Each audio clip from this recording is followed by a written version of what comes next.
your exit will always be more important than your entry. Understanding when to exit has actually allowed me to get more than 650k in funding. In less than 90 seconds, I'm going to show you guys how to master your exit so you aren't letting winning trades become losing trades. The first step is to go on your higher time frame. Here we're going to be using the weekly time frame, and we have a weekly bullish fair value gap just like this.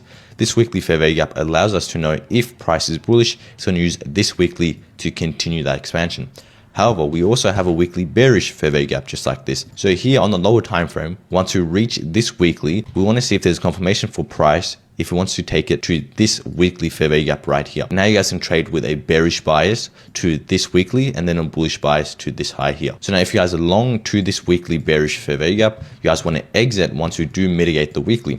Then you guys can be looking for potential shorts with our bearish fair value gaps, stop loss above the swing high, and now you guys can target the overall bullish weekly that we had marked earlier. This gives us a rough 4.5R, and now you guys can partial as the trade runs and all that. Because it's so important for you guys to understand that price isn't going to expand here because we have this weekly here and we have another bullish weekly. So this is all just manipulation. We're going to continue the expansion to our overall bearish drawn liquidity. So this trade here, we exit at this weekly. Now if we want to continue looking for longs off this weekly, we'll do the same thing. We'll confirm this with bullish fair value gaps. We do have an array of bullish fair value gaps. However, the only valid one here would be this one right here. Now I do talk about valid and invalid fair value gaps for my students. So if you guys are interested, I do highly recommend joining that. And now we could look for longs when this bullish makes another bullish fair value gap. Stop loss can be below the swing low here. And now you guys can target the overall drawn liquidity. Now this gives you a rough 6.5R. Beautiful trade. But the main importance is understanding when to exit. We knew when to exit this trade here with this weekly, and we knew when to exit from this to down here with this weekly fair value gap. Now, if you guys want to learn more about invalid and valid fair value gaps, I do highly recommend joining the Discord, which you guys can find at the link in bio.